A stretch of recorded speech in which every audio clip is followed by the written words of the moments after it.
Zure seme Jesu Kristo gure jaunaren bitartez, zurekin eta Espiritu Santuarekin batean, jainko tarrege bizi baita, gizaldi eta gizaldietan. Amen.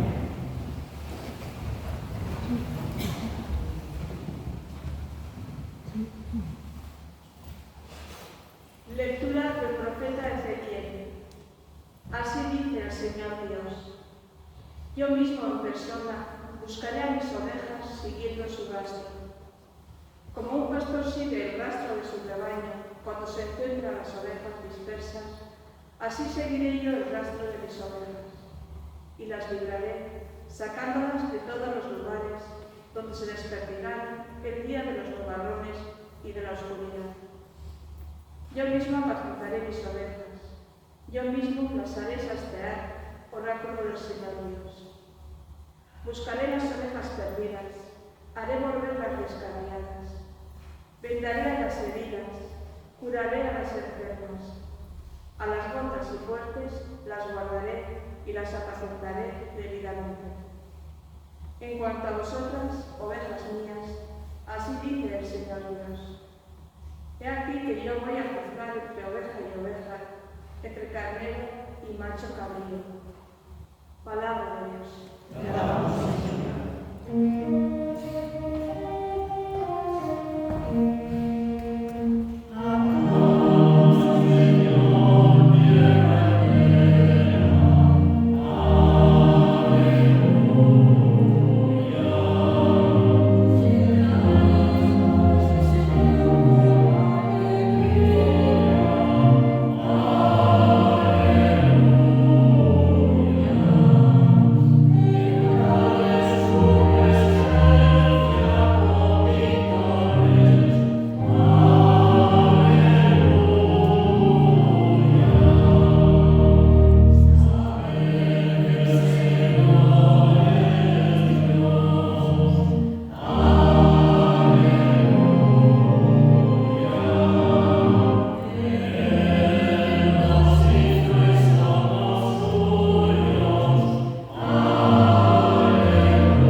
Si por un hombre vino la muerte, por un hombre ha venido la resurrección.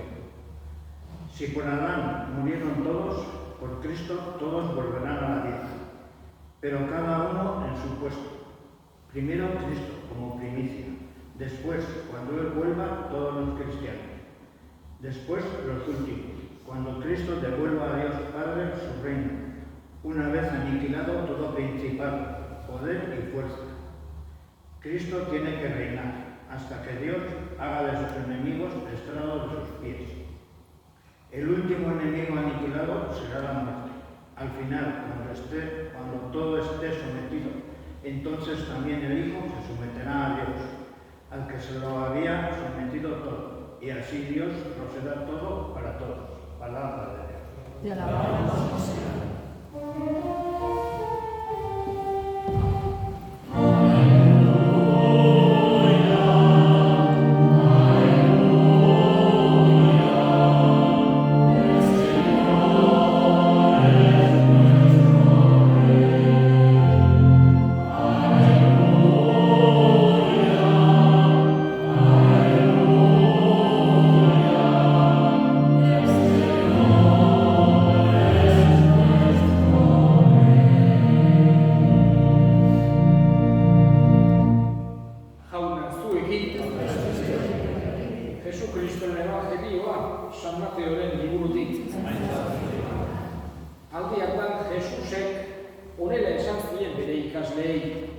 Gizonaren semea eta hiru guztiak arekin, bere eliza honditan etortzen denean, bere jaun-jaunki ospetsuan eseriko da, eta herri guztiak haren aurrean bilduak izango dira. Harek batzuk besteengatik bereiziko ditu, hartzaiak ardiak hauntzengatik bereizen dituen bezala. Ardiak bere eskuinaldean itzuliko ditu, hauntza bereiz ezkerraldean. Orduan erregek honela esango die bere eskuinekoei, zatozten nire aitaren bedeinkatuok, arrezazuen munduaren sortzetik zuentzat prestaturik dagoen erreinua. Goxo gai nintzen eta zuek jaten eman zenidaten, egarri nintzen eta edaten eman zenidaten, arrotz nintzen eta etxean hartu ninduzuen, biluzik nengoen eta jantzi egin ninduzuen, gaixori nintzen eta ikustera etorri zineten, espetxean nengoen eta nigana etorri zineten. Orduan zintzoek erantzungo diote, jauna, noiz ikusi zintugun goserik eta eman genizun jaten, ero egarri eta edaten eman. Noiz ikusi zintugun arrotz eta etxean hartu, edo biluzik eta jantzi. Noiz ikusi zintugun gaixorik edo espetxean eta joan ginen zugana. Eta erregek erantzun eta esango die. Benetan diozue, nire senide diren txiki hauetako bati egina, niri egin zenidaten. Orduan horrela esango die ezkerrekoei, alde nigandik madarikatuok, deaboroarentzat eta nire ingeruentzat prestaturik dagoen betiko sutara. Goxe nintzen eta etzenidaten jaten eman. Egarri nintzen eta etzenidaten edaten eman. Arrotz nintzen eta ez ninduzuen etxean hartu. Biluzik nengoen eta ez ninduzuen jantzi. Gaixorik eta espetxean nengoen eta ez zineten ni ikustera etorri. Haiek erantzungo diote, jauna, noiz ikusi ditugun goserik edo egarri, arrotz, biluzik, gaixorik edo espetxean eta guk lagundu ez. Orduan erantzungo die, benetan diozuet, txiki hauetako bati egin etzen diotena, neuri etzen iraten egin. Eta hauek betiko inazetara joango dira, zintzoak berriz, betiko bizitzara. Jaunak esana. Gaurkoan, Kristo erregeren festaburua ospatzen ari gara. Urte liturgikoko azken igandea zuzen ere, Elizak Kristo errege dela, diren guztien jaun eta jarria dela ospatuz, eman nahi izaten dio bukaera urte liturgikoari. Gaur 8 datorren igandean, abendudiko lehenengo igandea ospatuko bai dugu. Celebramos la solemnidad de Cristo, Rey del Universo, en este último domingo del tiempo ordinario. Esta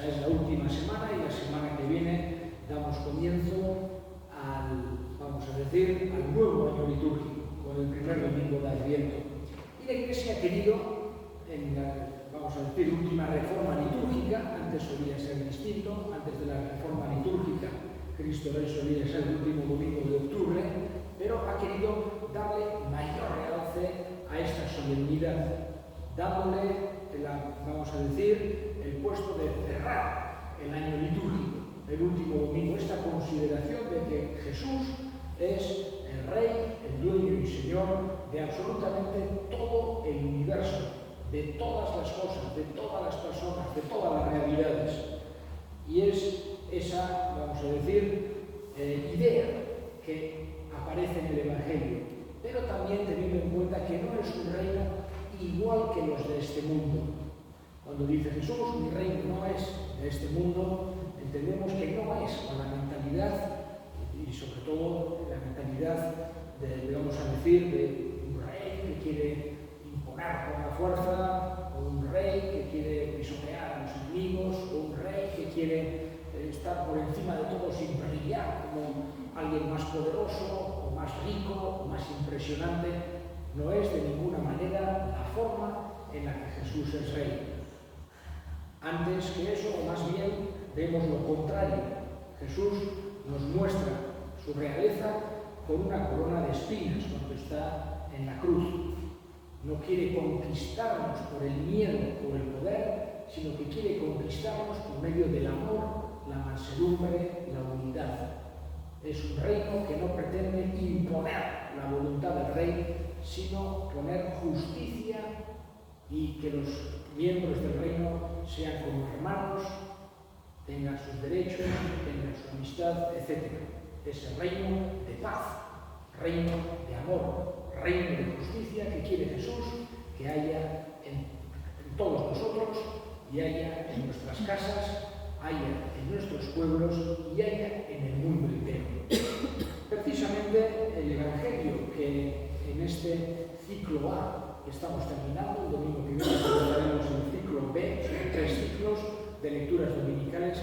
El Evangelio de este ciclo A nos ha, vamos a decir, presentado una de las características que tenían los reyes, que era el hecho de impartir la justicia. El rey tenía la potestad de impartir la justicia, lo podía hacer de una forma despótica o lo podía hacer de una forma justa, buscando la verdad, buscando el equilibrio, buscando aquello que es verdadero y justo. Y vemos cómo Jesús nos habla de esa justicia que va a hacer el Hijo del Hombre, esa justicia que quiere hacer nuestro verdadero Rey. ¿En qué se basa? ¿Sobre qué se nos juzga? ¿Qué se va a tener en cuenta sobre nuestra vida? Y en concreto es sobre el amor.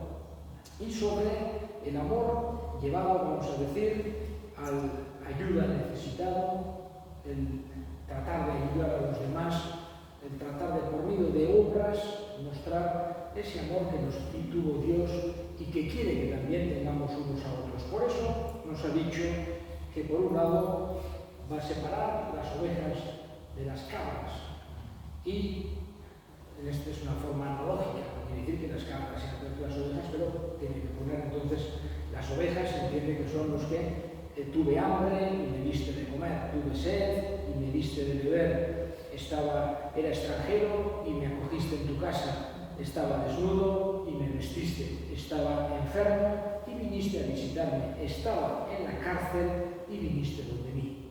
Obras de misericordia que quiere Jesús que sean el distintivo de la vida del cristiano.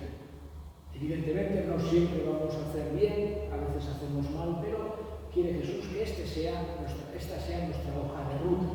Alguien que tiene hambre, tratemos de dar de comer, alguien que está enfermo, vayamos a visitar, alguien que está triste, tratemos de consolar. Son las obras de misericordia. Vamos que luego, cuando se han hecho de una forma sistemática, son las obras de misericordia corporales y las obras de misericordia espirituales, las 14 obras de misericordia que tienen que ser como una luz, como una guía para todos los cristianos. Esta es la forma en que quiere juzgarnos Jesús. Si nos hemos querido unos a otros, si hemos tratado de ayudarnos unos a otros, si hemos pasado por la vida tratando de hacer el bien alrededor de donde estábamos. Como digo, no siempre vamos a acertar, pero sí que tenemos que pedir a Dios su luz y su gracia para tratar de vivir de esta manera que Él nos ha enseñado. Una manera que hace bien tanto a la persona que vive de esta manera ayudando al prójimo, como a la persona que recibe la ayuda, como a toda la sociedad. Termino solamente en este día de Cristo Rey, recordando también esa cosa tan importante que quiere Él, que nos sintamos hermanos, que nos queramos, viendo un poco el mundo actual, en este final del año litúrgico, vemos casi un mundo apocalíptico, con unas guerras terribles en tantos lugares, tantas, vamos a decir, atrocidades que nos está tocando ver hoy en día, como hay medios de comunicación mucho más precisos, vemos que si en WhatsApp, que si en Internet, que si en la televisión se puede ver cosas terribles, y le pedimos al Rey de la Paz, al Rey del Amor, que ese reino suyo, como decimos en el Padre Nuestro, venga a nosotros y venga a nosotros cuanto antes.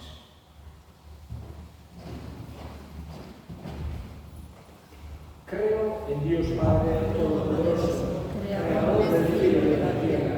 Creo en Jesucristo, su único Hijo, nuestro Señor, que fue concebido por la gracia del Espíritu Santo, nació de Santa María Virgen, padeció por el poder de Poncio Pilato, fue crucificado, muerto y sepultado, descendió a los infiernos, al tercer día resucitó de entre los muertos, subió a los cielos y está sentado a la derecha de Dios, Padre Todopoderoso.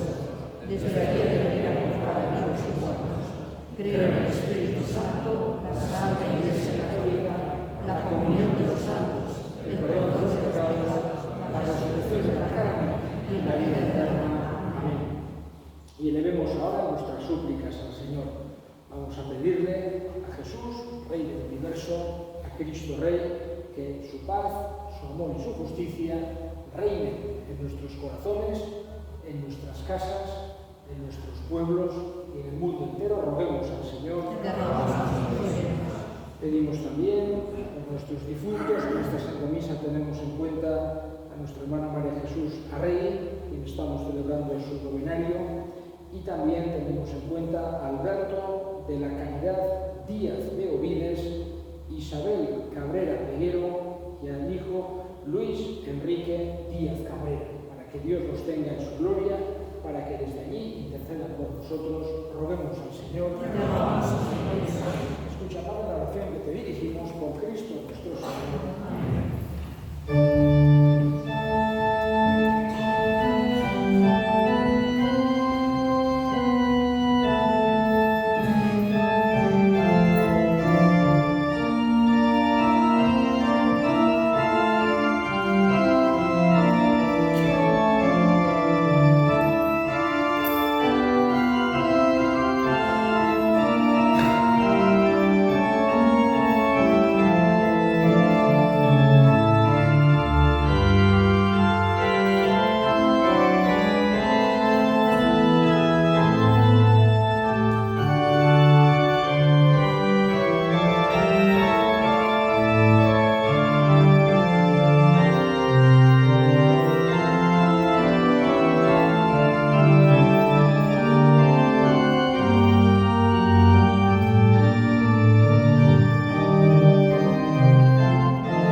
betiko apaiz eta diren guztien errege sagaratu dezu, gure erospenaren misterioa burutu dezan, guretzako aldarean, bere burua opari garbi eta baketzaile eskainiz, eta izaki guztiak baino bere menpeko eginik, zuri, jaun guztiz handi horri, eskura eman diezazun, mugarik ez duen betiko erreinua, egiaren eta biziaren erreinua, santutasunaren eta graziaren erreinua, zuzentasun, maitasun eta bakearen erreinua.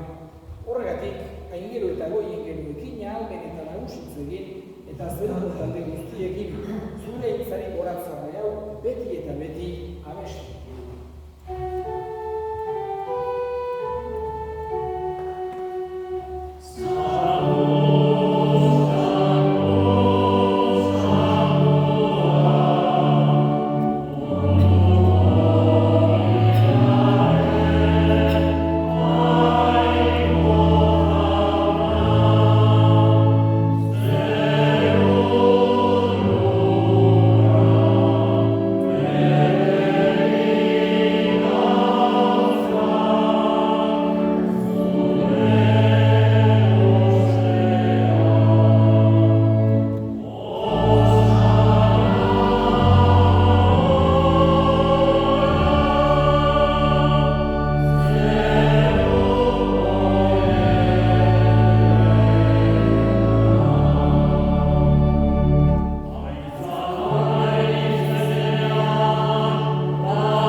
Era berean afalondoan kaliz harturik, berriz ere eskerrak emanez, bere ikasleei eman zien esanez.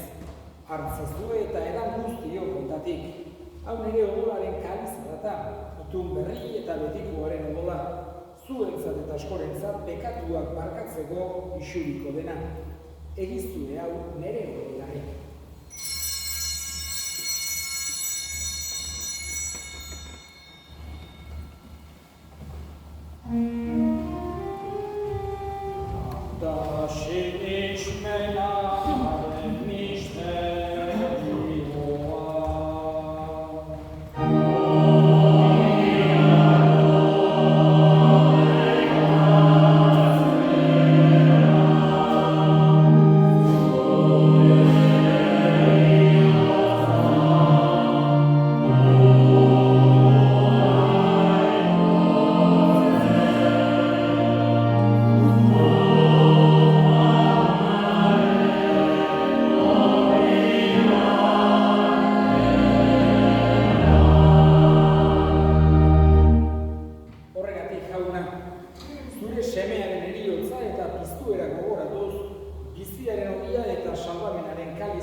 Espiritu Santuak bat egin gaitzala.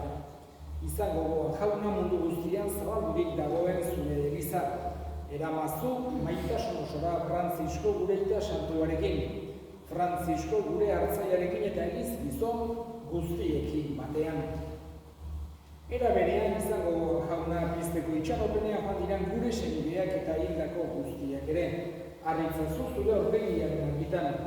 Bereziki, María Jesús Arregui, Alberto de la Caridad Díaz de Ovides, Isabel Cabrera Peguero, Luis Enrique Díaz Cabrera. Errukiz dakizkiguaren guk guztio betiko bizia irits dezagun. Jainkoaren ama Maria Virginia Doatxuarekin, haren senar Jose Santuarekin, apostolu santuekin eta gizaldi guztietan zure adiskide izan diren santuekin.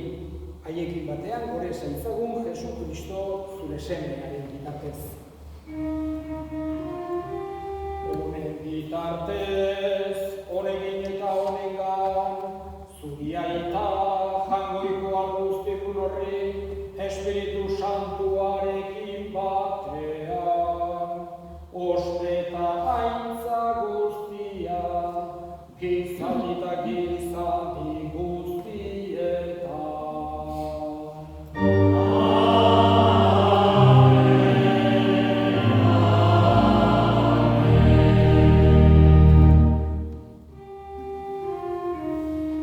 Salbatzaileak aginduta erakutsiari jarraituz, bildur gabe esan dezagun.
Zure errukiari esker pekatutik garbi bizi gaitezen eta estualdietan sendo.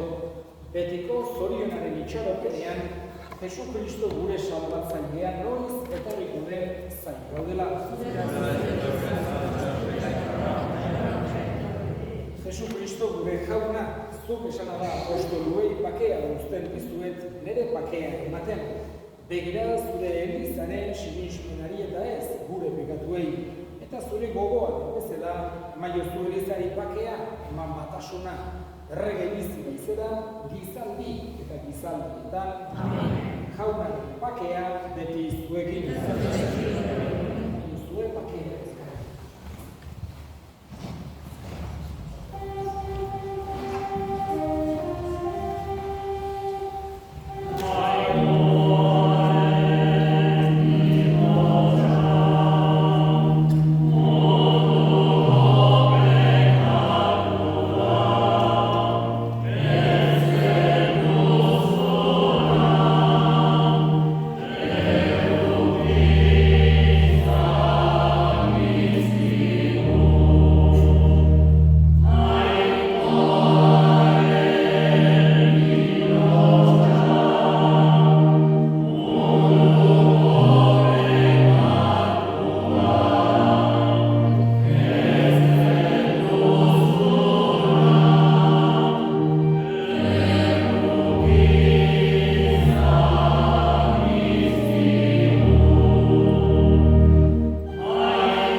Egin dezagun otoinuz.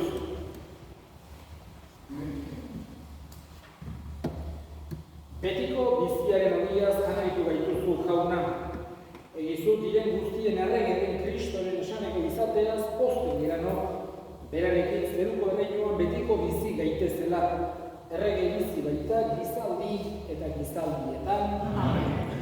Eta ohar bat, un aviso, mañana ha fallecido hoy Milano Quiñena y el funeral por el eterno descanso de su alma tendrá lugar mañana, domingo, aquí a las 5 de la tarde. Jaun zuekin, bere ikaz aintzamela jainko guztia